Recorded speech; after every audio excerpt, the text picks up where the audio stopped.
Assalamualaikum dan salam sejahtera. Kita jumpa lagi. Welcome back to Easy Fast. Terima kasih kepada yang telah menekan tombol subscribe dan juga tombol loceng. Yang belum jemput-jemputlah subscribe dan tekan tombol loceng untuk notifikasi awal video terbaru daripada channel ni. Okey, pada video kali ini sangat menarik ya, sebab admin dapat satu berita yang tular yang dikongsikan berkenaan dengan tarikh pembayaran STR fasa 3 dan tarikh tambahan SARA. Menarik untuk kita kongsikan. Adakah ia betul-betul benar ya? Jom kita mulakan. Admin kongsikan ya pada video kali ini ya, merupakan satu hantaran dan ia berbentuk poster yang jelas mengelirukan ramai orang. Okey, admin pun pada mulanya agak pelik juga melihat postingan yang sebegini ya, tapi admin nak kongsikan pada penonton semua ya. Seperti di paparan ya, boleh lihat dengan jelas ya, sumbangan tunai ramah STR dan sumbangan asal ramah SARA. Okey, 9 juta penerima, 15 bilion peruntukan. Okey, dan yang menariknya ada dinyatakan ya, SARA bulanan sehingga RM200 mula dikreditkan berperingkat 9 Ogos 2026. Adakah benar ya? Adakah itukah yang dimaksudkan SARA yang bakal ditambah?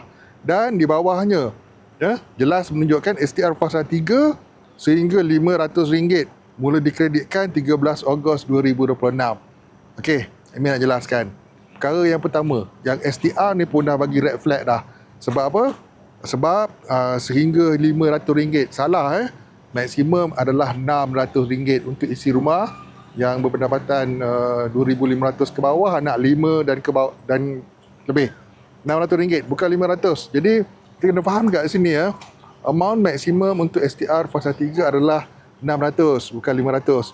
Dan yang kedua berkenaan dengan SARA bulanan yang ditambah ni jadi RM200 bermula 9 Ogos, ini adalah satu berita yang tidak benar juga. Admin dah check sebelum rakaman, tak ada pun mana-mana hantaran daripada Perdana Menteri, tak ada hantaran daripada MOF, tak ada hantaran daripada LHDN, tak ada. Dan semakan terkini di portal STR pun tak ada menunjukkan perkara-perkara tersebut. Jadi ini jelas ya, menunjukkan ya, apa yang dikongsikan ini merupakan satu penularan berita yang tidak benar, tarikh yang tidak benar sama sekali. Baik perhatiannya, tarikh yang tidak benar. Jadi pada admin kalau membuat hantaran seperti ini, bagi admin satu benda yang tak bertanggungjawab lah ya, sebab anda menyatakan ya, anda yang membuat posting ni lah ya, satu cakap maklumat yang tidak benar sama sekali. Tarikh yang tidak benar, 13 Ogos. Tidak dikeluarkan pun sebarang tarikh. Amount bukan RM500 tapi RM600. Dan berkenaan SARA pula ya, cross check dengan semua ya, yang admin check ya, tak ada menunjukkan berita tentang pertambahan SARA bermula 9 Ogos. Jadi kesimpulan dia, apa yang dikongsikan oleh penonton kepada admin ini merupakan satu berita palsu yang tidak benar. Okey, malah Perdana Menteri pun tak ada keluar kat sini. Tapi apa yang jelas kat sini ya, ada orang kata dekat bawah tu ya, sumber putusan tahun baru 2026 yang amat berhormat Perdana Menteri. Masa bila pula putusan tahun baru? PM cakap macam ni. Ini berita yang tidak benar sama sekali.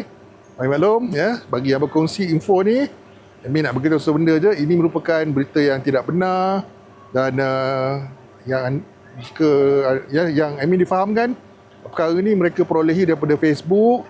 Jadi tak payah percayalah, benda ni tak betul.